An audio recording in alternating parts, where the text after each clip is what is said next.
આણંદ બેઠક પરથી અમિત ચાવડા ચૂંટણી લડશે। આ ચર્ચાએ હાલ જોર પકડ્યું છે। ખેડાથી પણ એક પૂર્વ ધારાસભ્યના નામ પર મહોર લાગી ગયાનો દાવો કોંગ્રેસના સૂત્રો કરી રહ્યા છે। આણંદ બેઠક પરથી ભરતસિંહ સોલંકી લડશે તેવી વાત પર ખુદ ભરતસિંહે જ પૂર્ણવિરામ મૂકી દીધા બાદ હવે અમિત ચાવડા પર પસંદગીનો કળશ ઢોળાઈ શકે છે। નડિયાદમાં પૂર્વ કેન્દ્રીય મંત્રી અને દિગ્ગજ કોંગ્રેસના નેતા દિનશા પટેલના નિવાસ સ્થાને બેઠક યોજાઈ, જેમાં ખુદ અમિત ચાવડા પણ ઉપસ્થિત રહ્યા હતા। આ બેઠકમાં આણંદ અને ખેડા બંને બેઠકના કોંગ્રેસ ઉમેદવારોના નામ પર મંથન થયું, જેમાં આણંદથી અમિત ચાવડા જ્યારે ખેડાથી કાળુસિંહ ડાભીના નામની ચર્ચા થઈ છે। અમિત ચાવડા ગુજરાત કોંગ્રેસના પૂર્વ પ્રમુખ છે, આંકલાવના ધારાસભ્ય છે। અત્યાર સુધીમાં તેઓ પેટા ચૂંટણી સહિત વિધાનસભાની 5 ચૂંટણી જીતી ચૂક્યા છે। સૌથી પહેલા 2004માં ભરતસિંહ સાંસદ બનતા બોરસદ બેઠક પરથી અમિત ચાવડા પેટા ચૂંટણી લડ્યા અને ચૂંટાયા હતા। 2012માં વિધાનસભામાં કોંગ્રેસના ઉપદંડક રહ્યા।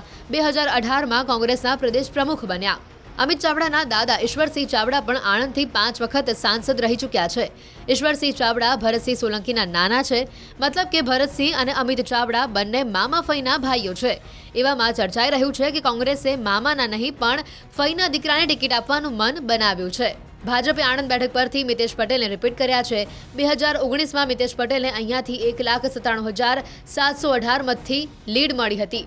અમિત ચાવડા અને આ વિસ્તારની મતબેંક ગણાતા ક્ષત્રિય ઠાકોર સમાજનું પ્રતિનિધિત્વ કરે છે અને એવામાં મિતેશ પટેલને સારી ટક્કર આપી શકે છે। બીજી તરફ કપડવંજના પૂર્વ ધારાસભ્ય કાળુસિંહ ડાભીને ખેડાથી લોકસભા ચૂંટણી લડાવવાની વિચારણા કોંગ્રેસે કરી હોવાનો દાવો છે। માનવામાં આવી રહ્યું છે કે કોંગ્રેસ 1-2 દિવસમાં નામ જાહેર પણ કરી શકે છે।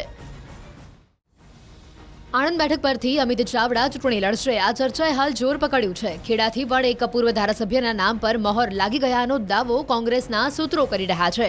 આણંદ બેઠક પરથી ભરતસિંહ સોલંકી લડશે તેવી વાત પર ખુદ ભરતસિંહે જ પૂર્ણવિરામ મૂકી દીધા બાદ હવે અમિત ચાવડા પર પસંદગીનો કળશ ઢોળાઈ શકે છે।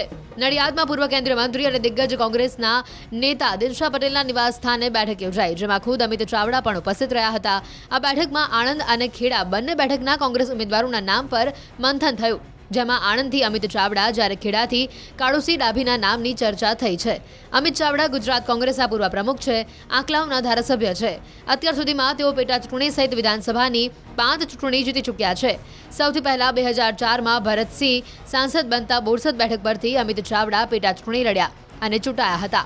2012માં વિધાનસભામાં કોંગ્રેસના ઉપદંડક રહ્યા। 2018માં કોંગ્રેસના પ્રદેશ પ્રમુખ બન્યા। અમિત ચાવડાના દાદા ઈશ્વરસિંહ ચાવડા પણ આણંદથી 5 વખત સાંસદ રહી ચૂક્યા છે। ઈશ્વરસિંહ ચાવડા ભરતસિંહ સોલંકીના નાના છે, મતલબ કે ભરતસિંહ અને અમિત ચાવડા બંને મામા ફઈના ભાઈઓ છે। એવામાં ચર્ચાઈ રહ્યું છે કે કોંગ્રેસે મામાના નહીં પણ ફઈના દીકરાને ટિકિટ આપવાનું મન બનાવ્યું છે। ભાજપે આણંદ બેઠક પરથી મિતેશ પટેલને રિપીટ કર્યા છે। 2019માં મિતેશ પટેલને અહીંયાથી 1,97,718 મતથી લીડ મળી હતી। અમિત ચાવડા અને આ વિસ્તારની મતબેંક ગણાતા ક્ષત્રિય ઠાકોર સમાજનું પ્રતિનિધિત્વ કરે છે અને એવામાં મિતેશ પટેલને સારી ટક્કર આપી શકે છે। બીજી તરફ કપડવંજના પૂર્વ ધારાસભ્ય કાળુસિંહ ડાભીને ખેડાથી લોકસભા ચૂંટણી લડાવવાની વિચારણા કોંગ્રેસે કરી હોવાનો દાવો છે। માનવામાં આવી રહ્યું છે કે કોંગ્રેસ 1-2 દિવસમાં નામ જાહેર પણ કરી શકે છે।